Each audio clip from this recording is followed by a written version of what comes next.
Welcome back, Fumblers. We are here after a very, very exciting weekend in football. It was the NFL 2025 draft. This is where dreams come true. We get to watch young men cry, and everyone is just so happy this week. Noelle, what did you think of the draft this year?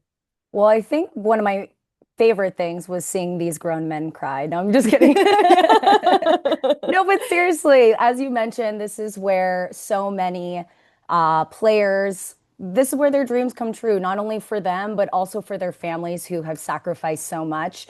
And it's great to see how all of these players are already interviewing so well and their reactions to getting drafted by certain teams, and we're going to dive into all of it. But let's touch on it being hosted in Green Day or Green Day. I'm still thinking about Green Day Coachella, stage. Yeah. the Green Day stage.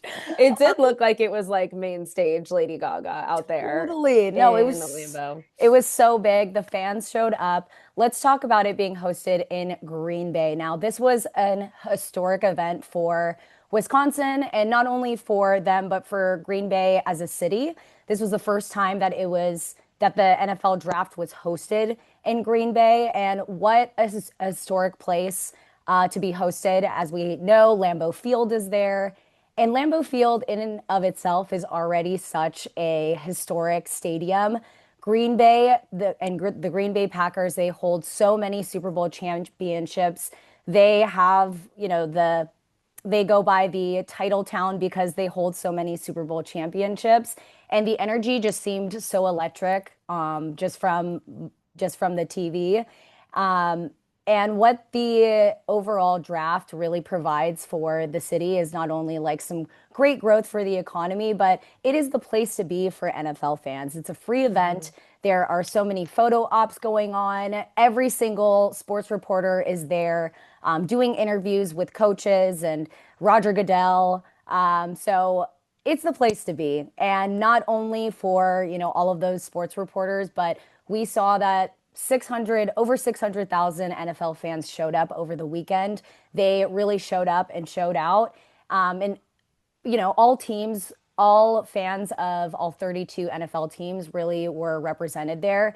But of course, the biggest fan base in Green Bay is the Packers. And we saw them be loud and proud. There are such a like passionate fan base. What I love about it being hosted in Green Bay is, it is a publicly owned team and the only one in the NFL. There is no billionaire owners there, so these fans really do love the game, and that really showed in a lot of the audience and of the crowd. So we wish we could be there. Hopefully, one day we can show up. But one person that a lot of NFL fans, Packers fans alike, do not like is Roger Goodell, and he Hmm. is the one, on the stage, really opening up the whole NFL draft. He really showed up on a bike, on a whole ass bike with a whole entourage with That was Lil Wayne. insane. Roger and Little Wayne coming out on their bicycles for the draft. What a Why? way, yeah, I know. What a way to start. And it was like, why the bikes? Because it honestly looked like there were about 7 to 8 like fully grown dudes just like circling on this stage, about to fall off these bikes. And there So was a reason. unserious. Yeah. But in true Green Bay fashion, there was a reason, and a little bit of a tradition behind the bikes. They did come out to kind of pay homage to a Packers tradition where players will ride local kids' bikes to their team practices. So they wanted to open it up, as it being, the place where the NFL draft for 2025 is being hosted, which I thought was very tasteful once I kind of looked into it. But one thing that wasn't, and I will truly never understand, but kind of do, is the Roger Goodell booze almost on every Yeah, single time he walks on that stage. every time. It like almost catches me off guard because like I was like tuning in and out of the draft day one and I kept thinking it was like, oh, it's like the Packers booing at like, rival like division teams. And then Mm, I remember that it's like, no, it's just actually this man that everyone collectively there is booing. And yeah. it's funny because like obviously it's really loud when it's anything to do with the Packers and it's Green Bay, but especially as the draft like moves on for the days, like there's not as many people there for each team.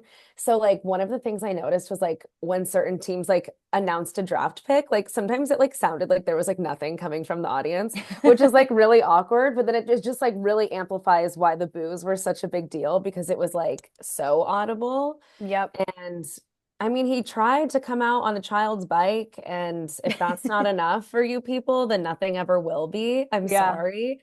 I wonder what child gave his bike to Roger Goodell to ride. Let's be And real, they were probably brand new bikes from Walmart or Target or somewhere, just completely branded Schwinn or whatever, those like yeah, they name auction them brand. off after.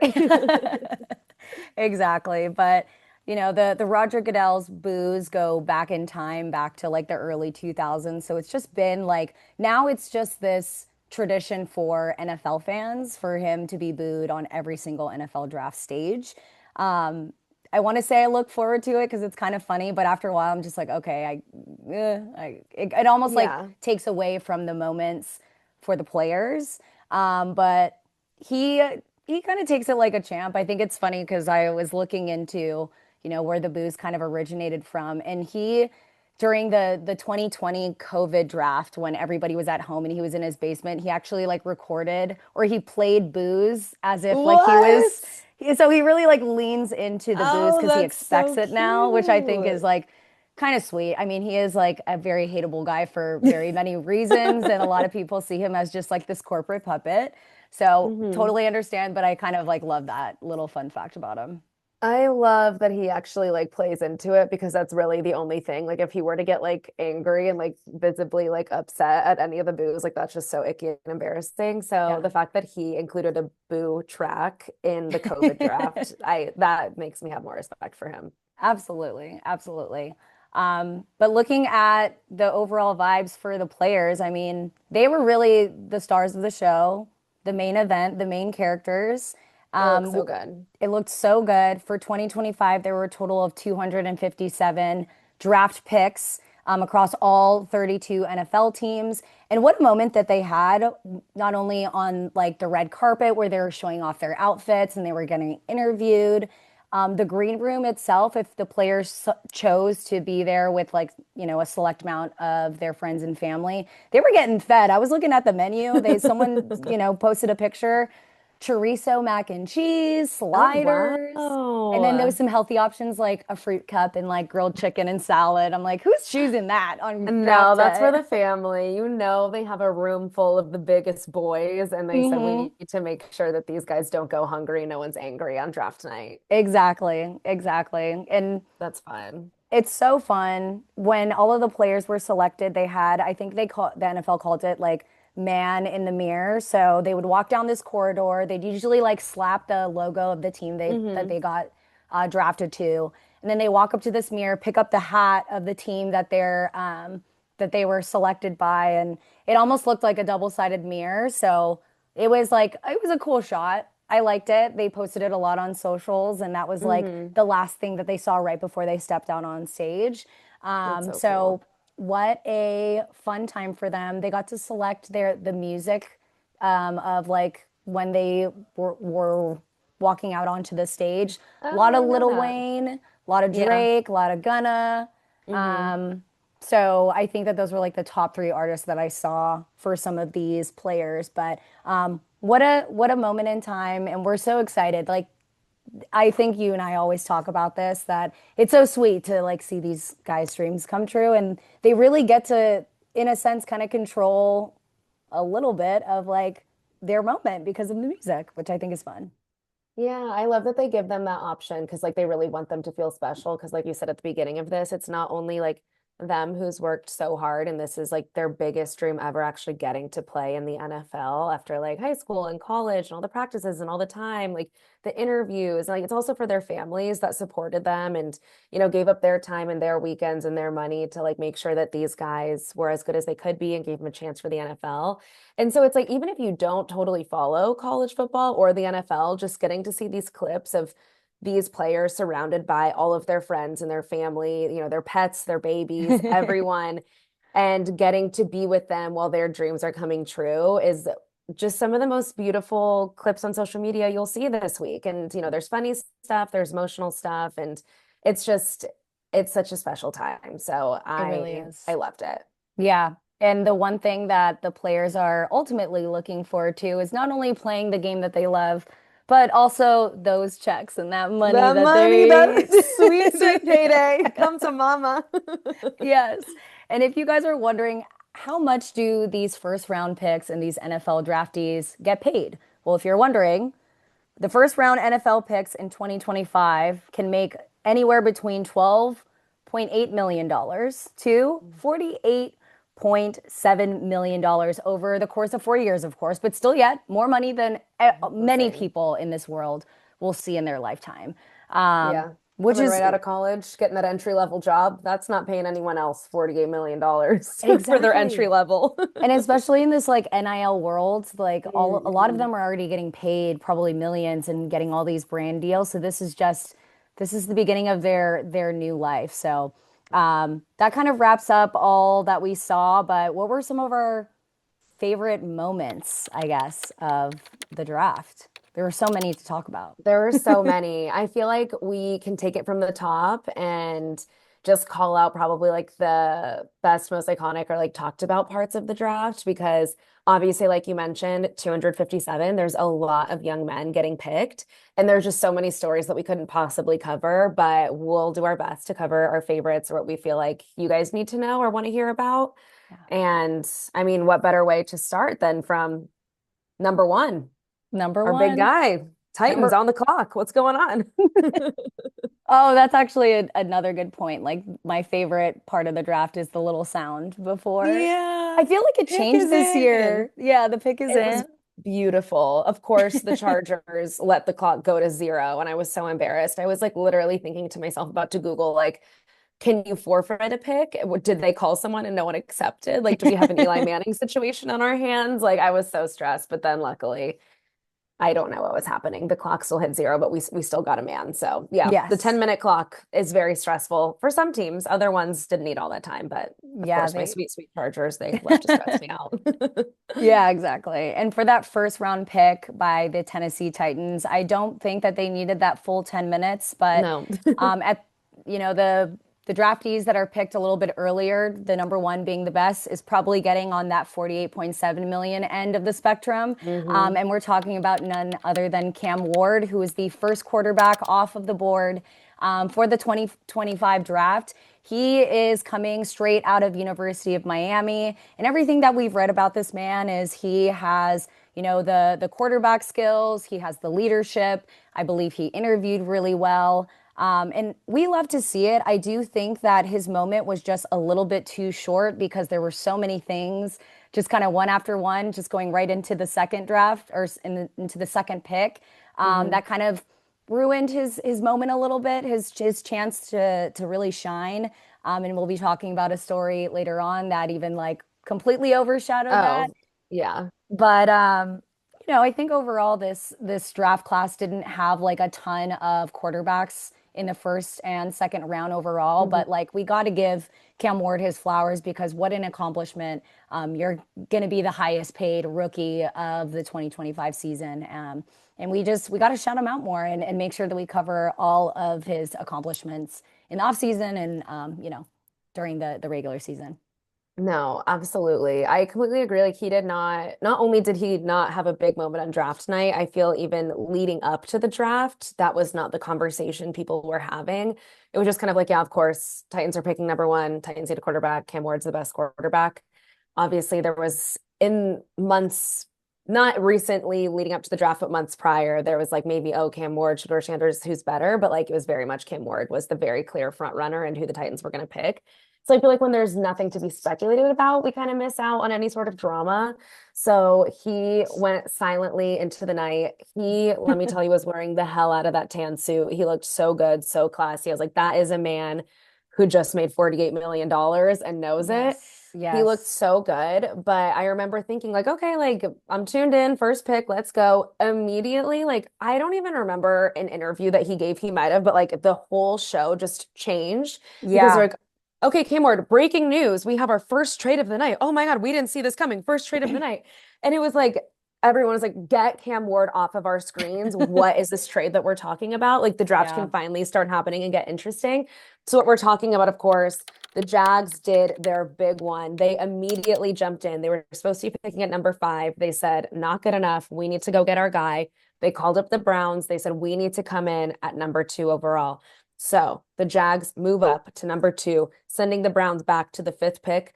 And we could get into the specifics of the trade, but to just get to what they were trading up to the big number 2 for is, of course, going to be Travis Hunter, the Heisman winner of 2024.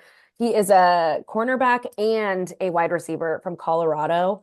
I was just thinking the Jags, no wonder they had to give up a pick. They ended up getting, they got the second overall pick, and then they also got a 4th and 6th round pick from the Browns. And in return, they gave the Browns their 5th pick of the first round, the 2nd and 4th round picks in this draft. And then next year they're getting their first pick. So hopefully they're good and it's a low pick.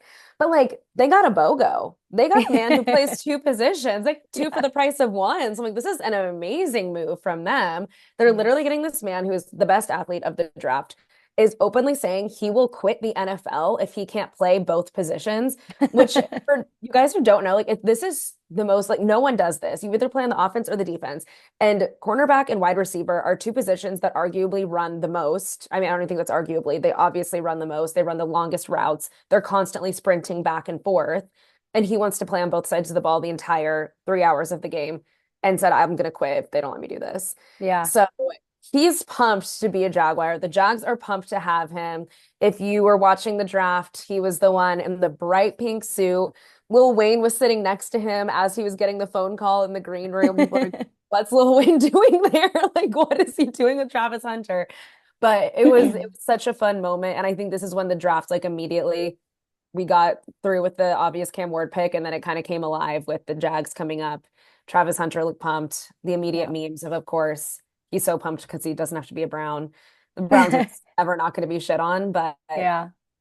yeah, what did you think about that? I thought it was really fun. Oh my gosh, so amazing. And I loved his energy. Like he has such an infectious smile that is like Mhm. so big. He was just like amped to be part of the Jaguars family.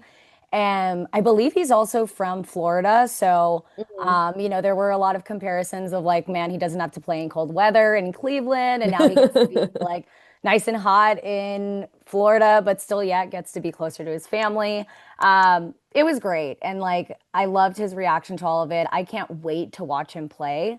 Oh my God, This yeah. is going to be one of those guys in the rookie class that I feel like he's going to get drafted pretty high once fantasy rolls around. Like his stock right now Mhm. is probably really high, and a lot of people have eyes on him because he's also like second round pick overall. And let's not forget, he was the Heisman Trophy winner this year. So stoked for him. I I love know. to see it. There are some, some folks on the team that he played at in college that didn't have the same luck. Deion Sanders celebrated early and then had Yes, to wait a few more days for quite a celebration again. while. Yeah. Started out really strong for the Buffaloes, and unfortunately, they peaked there for a Yeah, while. exactly. But another fun moment that I thought was very exciting to watch in the first round. As we all know, it was hosted in Green Bay. So when it was the Packers' turn for their first round pick, they really opened it up with some drama and said for the first time since 2002, the Green Bay Packers will be selecting wide receiver Matthew Golden. And the Ooh. crowd went so wild. They were Hmm. so excited. And Matthew Golden also was just dabbing up everybody. He had a lot of good energy in the back, in the green room while he was waiting for his number to be called or his name to be called. And I think it was like a great moment on, I think he even announced like, go pack on three, 1, 2, 3. And like people just were screaming out like, Oh. go pack, go. Like, it was a very spirited moment for Green Day. And what an exciting time, just like changing history, being the, wide receiver in the first round. So it seemed like Yeah. people were stoked. They must have really liked him if they broke their, tradition of not taking a wide receiver in the first round. And like For Matthew Golden, I honestly can't imagine a better situation than you're already going to a very good NFL team, one of the most, if not the most iconic NFL teams in the entire league. You are going to a very good coach. It's a great organization. And then getting to be drafted in person in Green Bay with all those fans, he's already starting a chant. It's so cute. So I even saw people come back on day two and they had made signs that said like instead of like green and it was like green and golden for like the Packers Oh colors. yeah, So like that's cute. they went home that night and crafted for him. Like this man already has fans. There So needs to be more, publicly owned teams because these people are so loyal. they're so And loyal yeah, and it's so hard not to just be so happy for him and like so proud and like just really exciting. And that's why we love the Green Bay fan base so much. Another shout out I'll give to a Green Bay draft pick. You guys may have heard of him.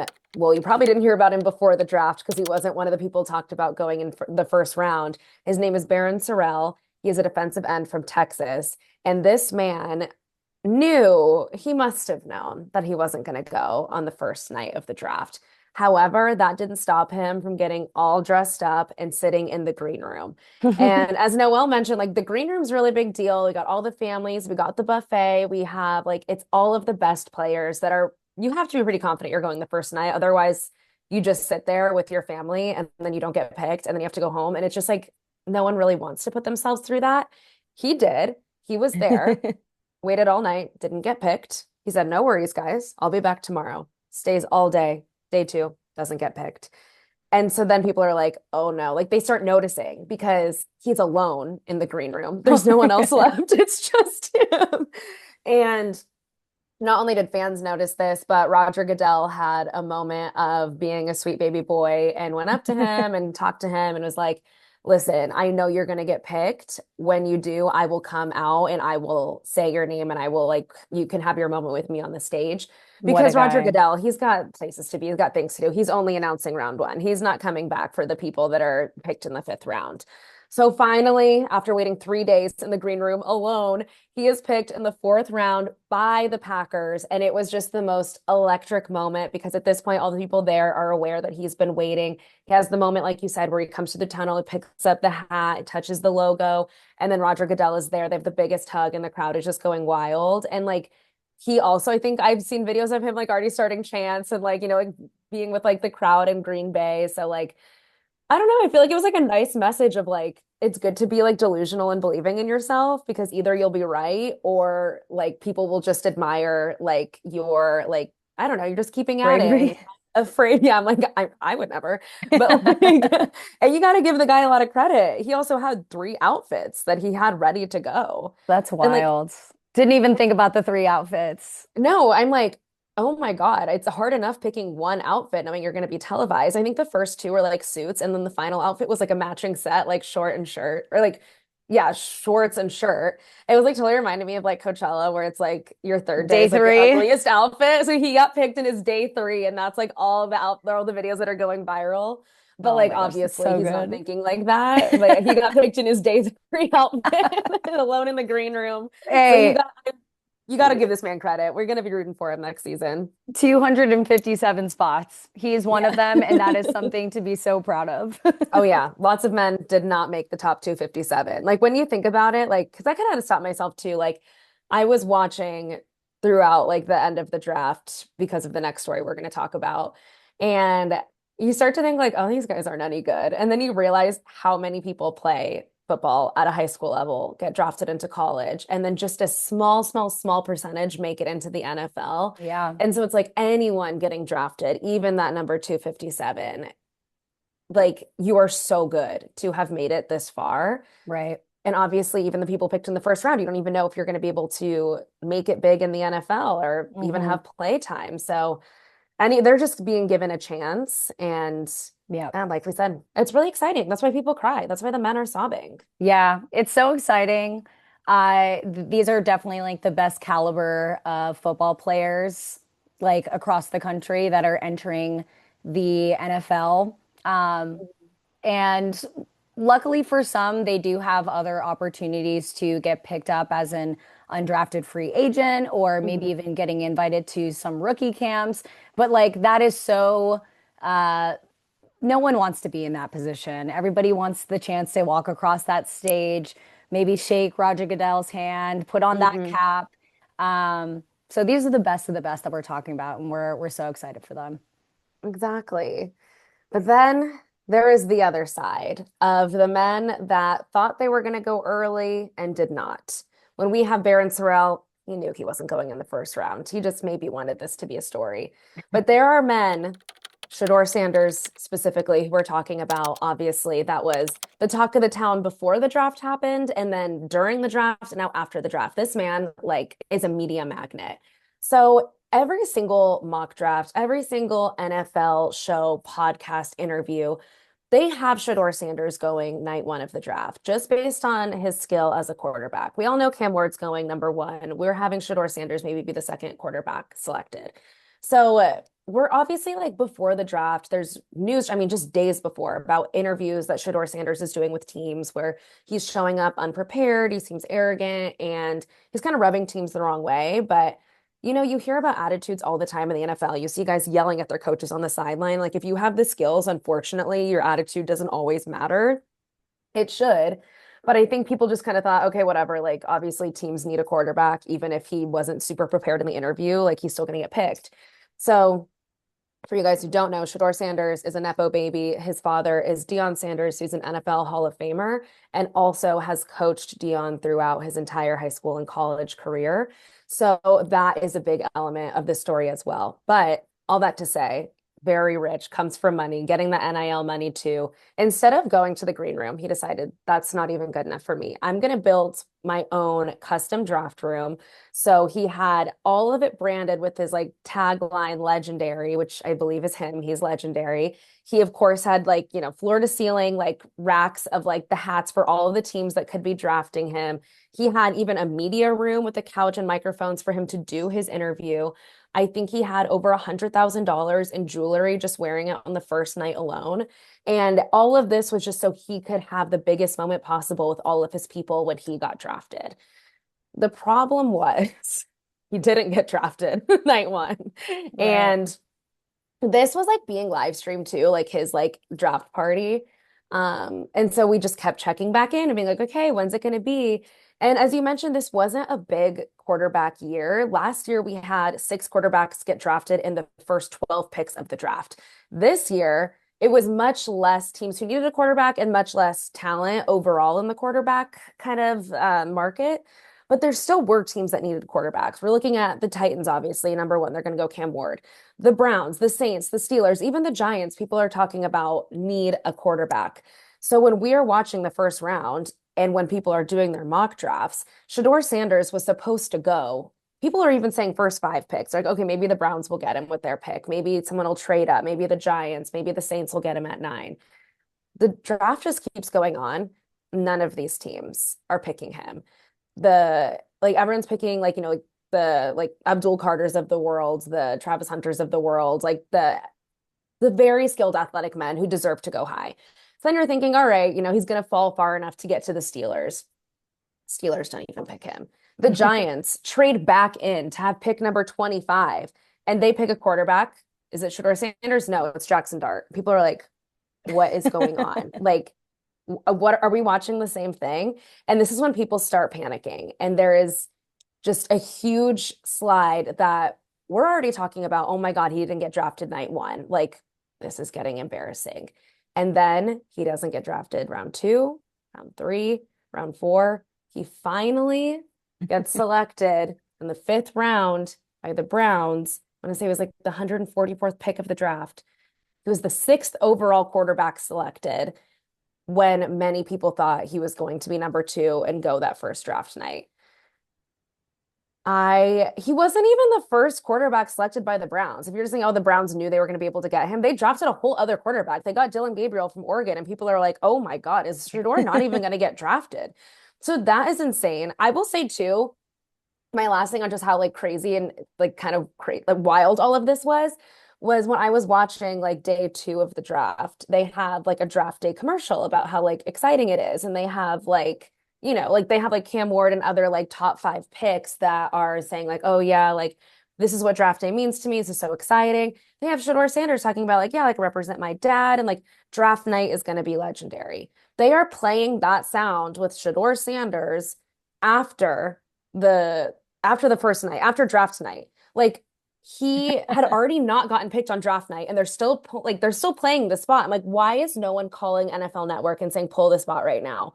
He's saying draft night is going to be legendary. And I saw this commercial maybe 20 times. Like he didn't even end up getting drafted until like 11 a.m. Like it was Mm. not draft night. It was Sunday at 11 o'clock. Like, babe, like it was not legendary. It was really late. It was really sad. And a lot of people are talking. So Noelle, why do you think this happened? Like how did we get it so wrong? Oh my gosh. I feel like there's so many layers to this, and you touched on a lot of them, but what I keep going back to is the one differentiator between Shedeur Sanders and all of the other players that were drafted in 2025 was his fame. And he Hmm. already himself was a famous player. He's coming from this new age of football players where they have a camera in their face at all times, and he is no different. I believe that they were saying his younger brother, even at the combine, like going in and out of interviews, his brother was waiting for him with a camera, just like following his every move. And we saw that Yeah. obviously during draft night and every single night, Thursday, Friday, Saturday, and even Sunday. Even Sunday. Like one thing I'll give him is like way to be vulnerable, even when like you think that you're going to be drafted in the first round, doesn't happen until, round five. Like good for you to still put yourself out there. Hmm. But he, I believe he had his fame working against him in this case. And it also is circulating throughout a lot of the news outlets that like he just didn't like the attitude part. I don't know if it was attitude per se, but the interviewing with the different teams didn't help his case. And I don't Yeah. think a lot of teams that did need a quarterback, a lot of teams already have their franchise. There Hmm. that then narrows the pool down to a certain amount of teams that you listed out, like the Giants, the Steelers, the Browns, Hmm. that kind of have a little bit of a quarterback shakeup. They don't know who their main guy is going to be. But then you start thinking about Shedeur as a potential backup. And do you want that effect of having all the lights, camera just for your Hmm. backup on your team? Do you want that following you around while you're trying to win a Super Bowl championship? I don't think that helped him. And to top it all off, the fact that your dad is, the prime time himself, Hmm. who has been a Hall of Famer. He's, played in not only the NFL, he was also an MLB player. Like his whole brand is flashy and Yeah. lights, camera, action. Like, I don't think that helped him by any case. And his dad has even gone on the record to say around Super Bowl time that they're going to control the narrative. They're going to go exactly where they want him to on their own terms. So I think that did rub a lot of teams the wrong way. And no one wanted to be a part of that, unfortunately. I do think that Shedeur has the quarterback talent to get him, in the first or second round of the draft. Hmm. But unfortunately, that fame did turn against him. And even his dad, I want to say like mid March, he kind of changed his tone where he was like, he'll play wherever he's asked, like he'll play anywhere. So I thought Hmm. that was kind of a crazy switch up. And unfortunately, when you have a dad like that and you're a Nepo baby, um, unfortunately, that name follows you. And it did help him up until this point. But Yeah. unfortunately, the media and the stir of it all just kind of like the moment, I don't want to say the moment became too big, but it kind of did. And it worked against him. So uh, I do think that this is going to be a great opportunity for him to show what he's made of. He's going to be sharing the quarterback room with five other, pretty talented quarterbacks on the Browns. Pretty talented. I say that, with a grain of Yeah. salt. But he has an opportunity to really showcase, like the Tom Brady's and the Brock Purdy's of the world, where even if you're that low in the draft, you can make a great name for yourself. So I'm excited to see what he does. Yeah, it's going to be one of the biggest stories, I think, just following the Browns now to see, if he does get that play time. Like you said, he has other men that are also going to be competing for that spot. He's got Joe Flacco, Kenny Pickett, the other Dylan Gabriel that they picked in the third rounds. Like they're not just going to like let him go, but maybe they will. And I like what you said about being Deion Sanders' son helped him until it didn't. Like, obviously, having that name in high school and college and having his dad even coach him. Like, this man was he like was always just probably like built up so much and his dad's hyping him up. And then it got to the point where it's like you can only really blame his dad as his coach and as his father for not saying you need to prepare better for these interviews, or his dad's also not speaking in public in a great way. One of the things that did obviously come out this week after he was drafted to the Browns was that Deion Sanders had tweeted, I think back in 2018, being like, if like a young quarterback should never go play for the Browns, I would pull an Eli Manning if I was the one that was drafted by them. And then of course his own son is like going to the Browns and like obviously was like very excited and took it in a great way and like seems so enthusiastic and so thankful. And like I think the way that Shedeur has handled this has been the best case scenario for people starting to root for him because all of the, kind of behind closed doors interviews that we don't see where people say he's arrogant, he's unprepared, I would never want him to play for my team. He's been nothing but, I mean, maybe it's manipulative, but he's been nothing but like very sweet and very kind of just like humble and thankful, Optimistic, yeah. optimistic for the opportunity and not even letting getting picked in the fifth round get him down, where it's like he kind of had every right and everyone thought that he would. And he's really kind of just starting to prove people wrong. I'm hopeful for him that he's going to be able to actually show that he is a good quarterback and he is a team player, but there's going to be a lot of drama with Deion's son entering the league. 100%. I think Shador, he really took it under the chin. He handled it like a champ. I loved seeing him even jump in the pool to celebrate. I think Yeah. like fully clothed with his shoes on and like I think he might have had his t-shirt off, Hmm. but he was in good spirits and I think this is such a great opportunity for him to actually stand by his name, be legendary, because what a story this can really develop into. This is just Hmm. the beginning of his NFL career, and we can't wait to see, what he does. And hopefully, his dad, he has all of the accolades in the world and he gets to be big and flashy. I think right now he needs to, bump back a little bit and Hmm. wait in the wings for his son to flourish and, spread his wings on his own. I saw Colin Coward. He called him, he's like, quarterback dads are now the new pageant moms, which I thought was really Yeah, interesting. that's so true. So let Shador have his moment now on the Browns, and we'll see how well he does. But we're looking forward to it.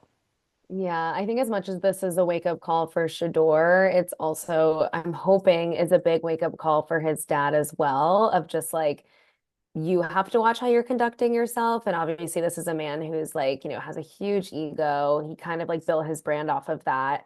And it's like, you kind of need to let your son build his own brand and be able to navigate this himself and not try to like step in and be his coach or tell him anything else and let him be able to like kind of make his own way in the NFL. I did Yeah. love when he jumped in the pool. That like really like that actually like made me like smile at my phone like a tear like was just a single tear had fallen. And then when he posted his like Instagram grid post, he was wrapped in a towel. It was so cute. Like he immediately got out of the pool, got a towel on, and they said, "Okay, let's take a photo." So I like that one. That's going on the grid. Talk about raw emotions and just really being vulnerable because everyone, like, he'll look back on this moment and I predict, he's going to do great in his career and he'll Mhm. remember that photo it wrapped in his towel. Dare I Yeah. say it'll be on t-shirts one day? Up and we'll be buying it. Him swaddled in the towel on draft day at 11 a.m. on Sunday. But no, I mean, even though like he's on the Browns now and people are like, no quarterback really goes to the Browns and becomes successful, like he can still prove himself and hopefully can distance himself from these interviews and how he started off and potentially end up on another team too, or like get time to play on the Browns. And like, you never know. His career in the NFL is just getting started and he can kind of choose his fate of what's going to happen based on his Yeah. attitude and how he shows it to practice and how involved his pageant mom dad is.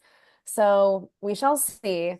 But Obviously, something that is making this an even bigger story than it already was going to be was the prank call that unfolded before his selection by the Browns. It is now, it was said it was going to be investigated by the NFL, but it was like the quickest investigation ever because I don't know if this guy just admitted it or it was, they made no attempt at covering their tracks. But what happened was Jeff Ulbrich, who is the new defensive coordinator for the Atlanta Falcons, it's worth mentioning he hasn't even started with them yet. He just came from the Jets. So this is like, well, he's making first impressions, which is obviously a horrible one. Oh, terrible. His son, Jax, found his iPad open with all of the players' phone numbers for the draft. So if you guys didn't know, they have like special phones and like phone numbers just for the draft so that this type of thing doesn't happen and people don't have their phone numbers and are selling them and everyone's blowing them up. They have a phone that's only going to ring when they get drafted. So obviously, this is very classified information. And the story goes that he just found it on an iPad, wrote it down, and then planned to do the prank call later. So completely premeditated. The Falcons issued an official statement. And again, I cannot imagine being new at my job and this is happening. Like, I'm so embarrassed for his dad because this is now going to follow him everywhere. They released a statement officially from the Falcons desk earlier this week. Jax Ulbrich, the 21-year-old son of defensive coordinator Jeff Ulbrich, unintentionally came across the draft contact phone number for Shedeur Sanders off an open iPad while visiting his parents' house, wrote down the number, and later conducted a prank call. I also I read this and I was like, something about that felt fishy to me. Like, Mm. I don't know. Like, is it the dad just leaving an open iPad just out, like with the numbers all there? Like, I want to know, like, did he have to scroll through this document? How many numbers did he take down? Did he know that Shedeur Sanders was gonna like fall later in the class? Like, because like, everyone thought he was gonna get drafted night one. So why is this prank call that's premeditated happening on like day 2 or 3? There's just a lot of that seemed a little fishy and also just like not a great look for Papa Jeff that he not only left this like very classified information just open, but then like also this kid's 21. Like, what kind of values are you teaching him that he's just like doing this? Like, it's so mean. It's Mm. so mean to do this to somebody. And obviously, like, I don't think anyone's really taking his side. Maybe they're thinking it's like funny, but I think a lot of people are like, when Yeah. Dion finds this kid, like, Oh it's God. over. Yeah. So the Falcons issued a statement, and then Jax himself posted on his Instagram story, Instagram grid, deleted the rest of his posts. So like I try to go stalk him, you can't.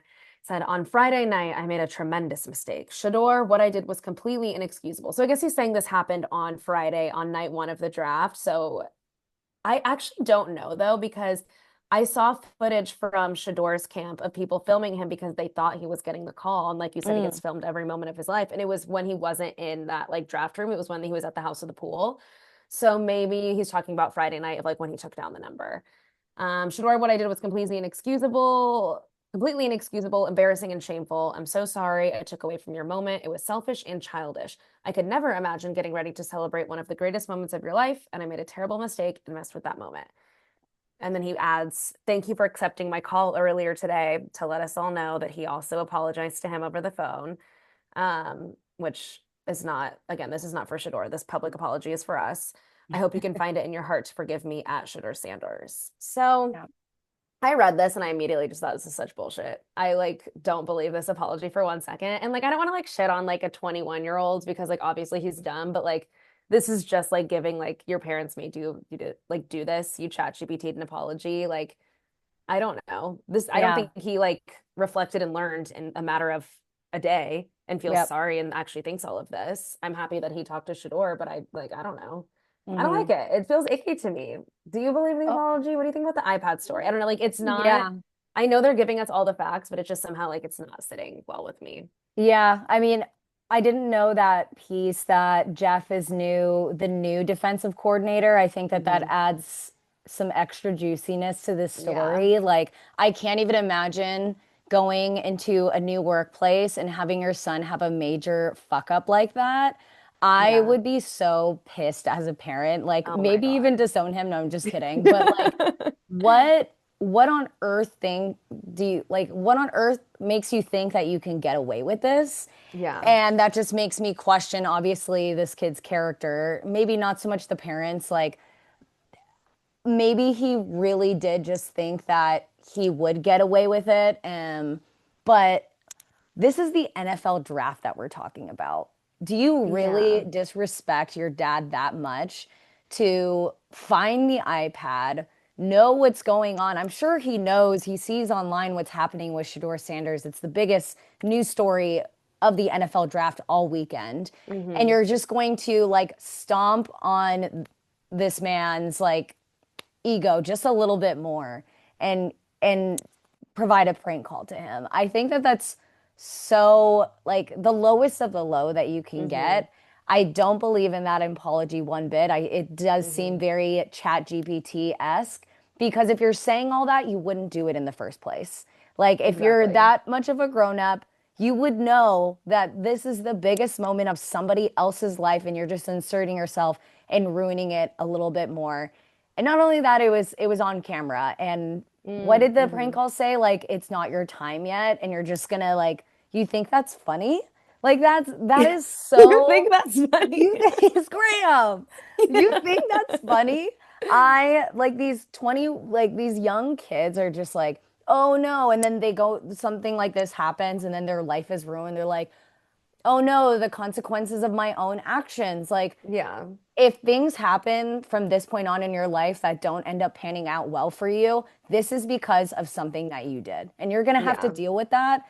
Um, I really hope that like things happen in a way that like don't work out for him because of this moment. Like I'm Yeah. sorry, but I think that that's just so rude and I don't know. I do think that because his dad is like part of an NFL team and is a coach, maybe there was a small part of him that thought that he could get away with this. But there is in no world where this can be accepted. And I hope that his parents really treat it as such because it Hmm. is so messed up. And I feel for Shador for like already like a probably one of the hardest like times, but also ended up working out for him. And I'm so happy for him. But that just was like just like a little bit deeper of a stab wound that like I can't even like imagine what he's taking it like a champ though. But I know. Jackson or Jax, like, F you, man. That's so rude. That's so I rude. It's so I can't bad believe it. too. Because I'm also just thinking, like you said, like there was a video, like him and his friend recorded themselves doing it and then released the video. So, like, I think that whether they just thought they didn't care if they got caught or it somehow wasn't going to get back to the fact that he got the number from his dad when he's in the video, like, that's just stupid. Like, I don't know if he thought people were going to think it was funny. Like, oh my gosh, we're all laughing that Shedeur Sanders didn't get picked and like I'm going to make it worse and people are going to be on my side. Like, I feel like I don't know, like young men, like of like that age before their brains have developed and are matured, like they are some of the scariest people on this planet because they just don't believe in consequences. They don't believe in being good people. I'm obviously that's a generalization. That's a small percentage of people that are actually like that. But Yeah. like you're 21, you should know way better than this. Like obviously kids are going to be mean and they think it's funny, but like the premeditated nature of this is just what's so hard because it's not like he said something in passing or he's like the heat of the moment or I like they said this joke and it landed wrong. Like he saw the iPad, went for Shador's number, wrote it down, and then in the video, his friend is holding a script of here's what you're gonna say, here's who you're gonna impersonate, and fully like had it filmed, went through with it, like had enough times to think like, is this fucked up? Is this really sad what this guy's going through? Like not that we're in the business of feeling bad for people that already have millions of dollars and he's going to be successful, but I think at a human level, everyone did feel for Shador and like was proud of how he was handling it, just of like giving the speech of that first night to all his family, like this shouldn't have happened, like thank you for being here. And like it's just embarrassing and it's sad. And I just can't imagine that moment where he sees that phone start to ring. And it's like, especially when we know how excited he was to actually be drafted by the Browns. And like we saw like the genuine like joy of him and his brother like dancing and jumping in the pool. Like Oh my gosh. the fact that Like all of that haunting. happened, I'm sure his like stomach just like dropped and his heart was racing. And like the call was like, yeah, like whatever, I'm the GM of the Saints. And like I know you've had to wait a long time. And he's like, yeah. Like, been waiting a while. And then he just goes, well, you're gonna have to, or he think he says, we're gonna pick you with our next pick, but you're gonna have to wait a little longer and then just hangs up. And then like he's being filmed. And so his whole family, he like Shador was like, wait, what does that mean? Like it wasn't even obvious at first that it was a prank. I think it took them like a little bit. And so it's just Oh like my gosh. so sad. It's so Scum of the messed up. earth. Scum of the earth, literally. So yeah, Literally. I have no sympathy for this Jax kid. I'm sure he's getting bullied and like honestly, it's like sorry, but like you did this to yourself. But with that decision, he is a bully himself, the Oh, ultimate bully 100%. of all of that. Like, Yeah. this kind of solidifies that he probably was not a very nice kid growing up. Like, No. no one just like goes and like decides to do that if they're not already bully behavior on their bully behavior. You know what I mean? Yeah, him and his Like, friend are just assholes. And the friend I hope is yeah, getting bullied as well. I'm sure he thought he was such hot shit with his dad being a DC in the NFL. Like, yeah. It's like, but ooh, I mean, you know who we could call, you know who we can like, I have Shedeur Sanders' number.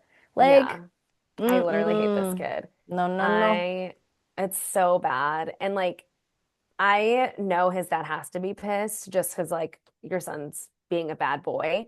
He's being a naughty boy. But like this, like the casual fans like don't know the DCs for every team. You maybe know the head coaches, maybe know a few head coaches. The casual fans don't know the DCs. Guess what? Now everyone's gonna know him and they're gonna know him for this. So this is gonna Yeah. follow him for the rest of his career and be such a mess for him in this new organization. Like I Yeah. almost like if this like persists, I almost wouldn't be surprised if they like kind of let him go and they're just like, we don't want Yeah. anything Or to do if with he this. like gets booze at games or something. Like Yeah. that could be really bad. But I mean, I guess the team goes out all together or whatever. But um yeah, I feel for the dad too, because it's obviously not his son, but I don't know, put a code on the freaking iPad. Gosh dang it. I know, or like I don't know. Obviously, like you can be a good parent and your kid's still an asshole. I like now want to like Yeah. look into the dad and see like is he like do we like him? Is he a good Mm-hmm. guy? Like what do we know about him? Yeah. Um, as I told you, like this is like blowing up so much that now there's a literal People News article that's like, who is Jax Ulbrich and what like it literally facts in this People article are like his favorite Superman is Iron Man. This man says that he likes lifting and golfing. I'm like, this is like actual news that's being published at a major publication. Mm-hmm. And that is how big the story has gotten. Yeah. But it really makes Shedeur Sanders look really good. Like we're all Yeah. rooting for him now, which I think is Mm-hmm. actually one of the better things that could have happened. Yeah, totally. I mean, that's not the way that I would have wanted a draft to go for myself, but I do think it's going to make him stronger. You know, like everything that could possibly go wrong in a draft kind of happened Went for wrong. him. Yeah. But again, a chance to be legendary and just like rise from the ashes as like as the phoenix or whatever they say. Like, The chance to be legendary, I'm sure. That's what he's telling himself in the mirror every morning. exactly. Like I can only imagine the affirmations that he tells himself in the mirror, and as he should. He obviously has like a process to being so positive and like optimistic for his future. So I'm hoping for the best for him. Jackson Ulbrich, you have some splaining to do and some Yeah. like deep like introspective work to do. Yeah. Like We have some things to say. why I gotta. And Yeah, I this feel like Shador has handled this as well as he could have. Like even the like interviews that he's already been conducting with the Browns of just how excited he is, people bringing it up, and he's like, "I'm just being positive. I'm not focusing on the negatives," which is, I mean, really all he can say at this point. But it's like Mhm. he's a better person than me because the way I would have been, I just would have been beside myself with emotion already. And then if that happened, like I would just lose all faith in the process and be like, "Yeah, I'm actually just walking away from this draft Turn the entirely." I cameras off. yeah, turn the Turn the cameras cameras off. off. Get out of But my face. You could almost turn like those 3 days into like a reality show where he's like, no, cut the cameras, yeah. cut the cameras. And it's him like storming away. Yeah. Like, On sure, next sure. week's episode. Yeah.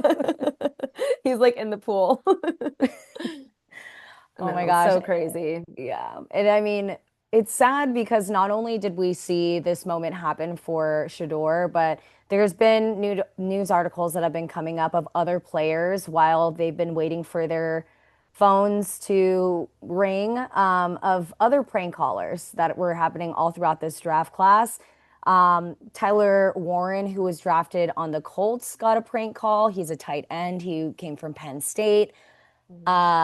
Mason Graham, who's also funny enough going to the Browns. He used to Mason play Bond. on at Michigan. He was also got a prank call, and Isaiah Bond, who actually ended up not getting drafted because of some sexual allegations, and the team said nah. Yeah. But Fair. this was really Good. happening multiple times throughout this year. I wonder, I mean, I feel like no one was talking about it last year, and I'm curious if like this is just something new where all of these young kids are just being bold and brave and trying to ruin these guys' moments, like the best moment of their life. But I man, know it's there's like some how parenting that needs to happen. there is some discipline that needs to happen. And I'm going to say, I'm sure it's all young boys that are the Yeah. perpetrators. Yeah. And Talk like about you said, they haven't caught like the other prank callers. We don't know who it is. we I hope don't they catch know. them. Yeah, I think the guy Isaiah Bond who came from Texas, the prank caller ended the phone call with saying "Roll Tide." So that's as Mm, far as I got. I think a lot of it is still in question. It does seem like the NFL is going to help investigate at least for some of these other guys. So we'll see how these stories unfold. But what a story of humility for all of these players. Like day one of being drafted on an NFL team. it's so bad. It's just so mean. I know that I haven't heard of this happening. Like, I wonder if it's like increasing in scale because obviously it's all these like copycat people, but I know this happened with Will Levis during his draft. And he like is still very mad about it and they don't know who did it. And I think it was just like someone called him and like just like laughed and like he thought he was getting drafted and then someone just like was laughing on the other end of the phone. So it's like Mm. this has been going on, I guess. I Yeah, don't know how certain players' numbers get leaked and people know who they want to impersonate or just like if they maybe have like enemies. Like I'm curious to know if it comes out later that like Jax has any sort of relationship with Shedeur. I think they're obviously similar ages, but they go to different schools. So I don't know, like maybe just he was like didn't like him because of how he's flashy with all the fame, but like, or it's just completely like he saw what was happening and didn't have any relationship, took didn't the have anything with opportunity. to do with him, and just thought it'd be funny and thought he would have a viral moment, which is probably the most likely, Yeah, which is yeah, I agree. the worst case scenario. Hmm. So Do we know where he went to school? Jackson Ulbrich? let me see because I was just reading his People article. It was a school that I hadn't heard of. Berry College, like a blueberry. Mm. Yeah, I I don't haven't heard of know. it. Let me see. I would have suspected if he went to like maybe a bigger rival school, SEC, just Yeah, kind of cocky, but boy, you go to Barry it's University. What's that? it's in Georgia. Mm. I it has a 4.6 rating on Google. Yeah, no offense Just to Barry University, but we never don't heard of like them at the her. moment because of Mr. Jackson. Yeah, that's Odd day. I have never heard of this college, but that's Hopefully where they'll he's learn a thing. residing. Yeah. It would have made Well, way more sense if it was a rival school because it's like then you can point to some sort of motivation of just like, oh, we're like conditioned to think these people are our enemies because they're our rivals. But it's like, what is Barry doing? yeah. Gosh, that's crazy. Well, a lot of fun stories coming out of this draft. We're excited to see where Shedeur, how things shake out for him. We're wishing Mhm. him the best and all 257 draftees that now have a final home. Yeah. And what we have to look forward to next, schedule releases in May. Excited Yeah. about that. Coming up in two And weeks. coming up in 2 weeks, the next draft will be in Pittsburgh next year. So, Oh, well, who fun. knows? Maybe we'll go. Maybe we'll be there. It seems really fun. I was Yeah. watching being like, we should have flown out. Yeah, that would be so fun. So we'll keep you guys updated. But thanks for listening, and we'll chat with you soon. Yeah. Bye, guys. See ya.